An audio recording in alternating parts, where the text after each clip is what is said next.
Welcome. In this video, we are going to discuss about inference concerning variance. So, in this thing, a random variable of size n is taken again from the usual normal population with variance sigma squared. So here we are giving importance to the variance. We do not give much importance to the mean in this case. Okay.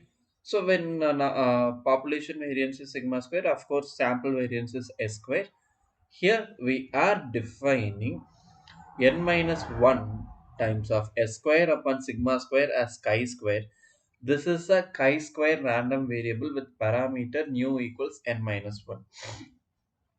One can very well obtain the chi square distribution from the gamma distribution by substituting alpha equals nu upon 2 and beta equals 2. Okay, and one can very well note that this chi square is the sum of independent standard normal square of independent normal variables.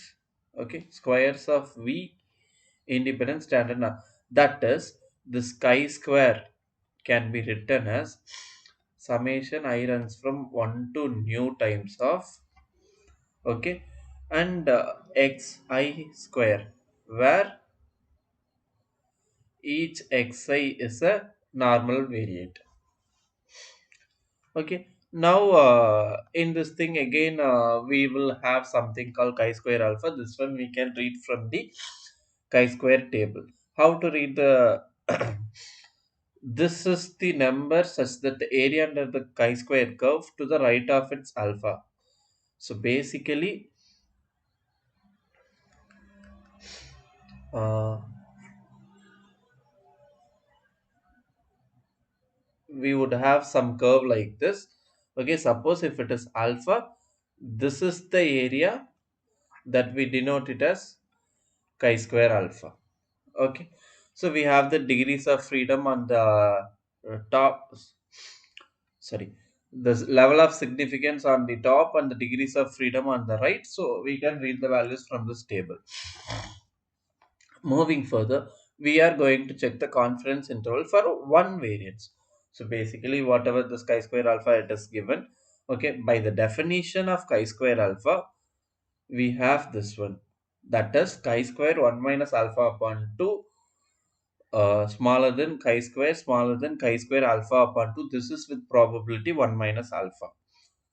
Okay, so we know what is this chi square. It is n minus 1 times of s square upon sigma square.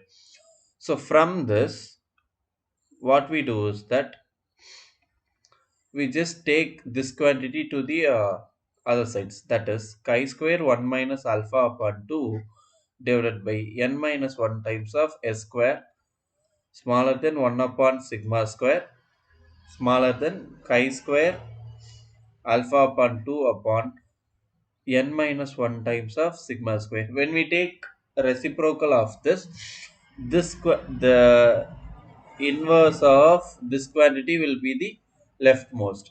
So n minus 1 times of s square upon chi square alpha upon 2 less than sigma square less than n minus 1 times of s square upon chi square 1 minus alpha upon 2. This is with the probability 1 minus alpha.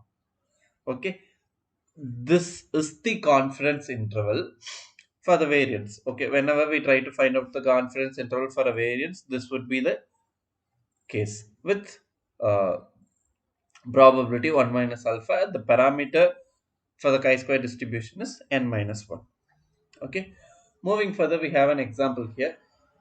Here, 12 determinations of a specific heat of an iron have standard deviation 0.0086. So with which what is given is that sample standard deviation is given. We are asked to find out the 99% confidence interval for the variance of such determinations. Okay, so basically S is given. We will have to make use of S square. That we will have to remember. Okay, and 12 determinations are given. Therefore, n is 12. Therefore, the degrees of freedom would be n minus 1, which is 11. Okay, 99% confidence interval, that is 1 minus alpha is 0.99, and hence alpha would be 0.01. Therefore alpha upon 2 is 0.005. Similarly, one can calculate 1 minus alpha upon 2 from this. Okay, Now, this is 0.005 is the degrees level of significance, and the degrees of freedom is 11. So, from this, we will have to calculate the table value, isn't it? So, 0.005 here as well. Okay, and this was 11. So, it is 26.757. That is what we read from the table. So now for 0.995, this is the case, and this is 2.603. Okay, that also we have read from the table. Now we can very well find out the confidence interval. We just substitute all these values. N minus 1 is 11 and S square is 0.0086 square upon these values. Okay, so when we simplify it, we would get some value as 3.04 into 10 to the power minus 5 less than sigma square less than 3.13 times of 10 to the power minus 4. This is the confidence interval. Okay. Moving further, we have another problem. If 31 measurements are of the boiling point of a sulfur have standard deviation 0.83 degrees Celsius. Basically, N is 31 and standard deviation S is 0.83. We are asked to construct a 98% confidence interval for the true standard deviation of such measurements. So, S is given to be 0.83 and 1 upon alpha is 0.98. Therefore, alpha is 0.02 and hence alpha upon 2 and 1 minus alpha upon 2 can be estimated from it. Okay, now we will have to read these values. So 0.01 for degrees of freedom 30. 0.01 degrees of freedom 30. So basically this value 50.892. And for 0.99 for the same degrees of freedom it is 14.953. We have found those values. Now, confidence interval is given for variance, isn't it? So, that is n minus 1 times of s square upon chi square alpha upon 2 smaller than sigma square, which is smaller than n minus 1 times of s square upon chi square 1 minus alpha upon 2. Substituting the values in it, we would get 30 times of 0.83 square divided by 50.892 smaller than sigma square smaller than 30 times of 0.83 square divided by 14.953. Okay, when we simplify it, it would be 0.4061 smaller than sigma square smaller than 1.3821. Now, it is the confidence interval for variance, but we are asked to find out the confidence interval for true standard deviation. So, all you have to do is to take the positive square root. So, that would give you 0.6373 smaller than sigma smaller than 1.1756. So, this is the required confidence interval for true standard deviation. Moving further, this is now that we are going to make a test hypothesis testing concerning one variance. Okay, so the null hypothesis would be sigma square is sigma square sigma naught square at some level of significance alpha. Here the test statistic is chi square, whatever we have followed till now. Okay, here we are assuming normal population is holding, and with that assumption we are using this test statistic. Okay, so when this is the null hypothesis, of course we would have the alternate hypothesis as one is bigger than the other or simply they are not equal. Okay, so accordingly we have the criteria under which we reject the null hypothesis. Okay, so again here the parameter for the distribution nu is n minus 1. Okay, moving further, let us deal some examples now. We are playing 10 rounds of golf. they averaged 71.3 with the standard deviation of 1.32, which means mu value is 71.3 and standard deviation is 1.32. Now that we need to test the null hypothesis that the consistency of his game is measured by sigma equals 1.20 against the alternate hypothesis that he is less consistent. Okay, so basically sigma square equals 1.20 square is the null hypothesis against he is less consistent. Therefore, sigma square should be greater than this one. Okay. Here, what is the test statistic? It is n minus 1 times of s square upon sigma naught square. We just substitute the values from it. Here, ns, they have played it for 10 rounds. Okay. Therefore, n minus 1 is 9. 9 times of 1.32 square upon 1.20 square, and we get it as 10.89. Okay.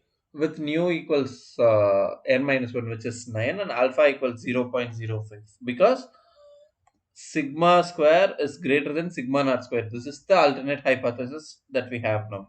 So we have to check chi square. The calculated value of chi square is bigger than chi square alpha or not. This is what we need to check.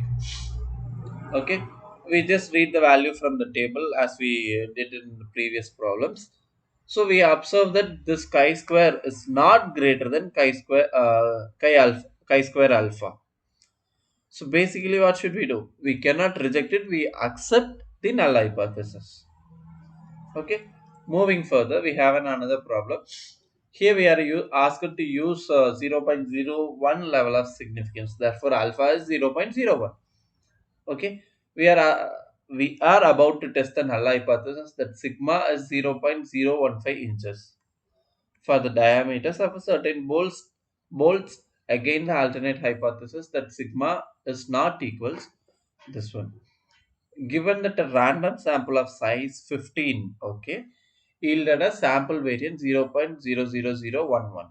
So basically here S is 0.00011 and sigma naught is 0.015, that is directly given. So the test is to check sigma square is 0.015 square against this one at this level of significance.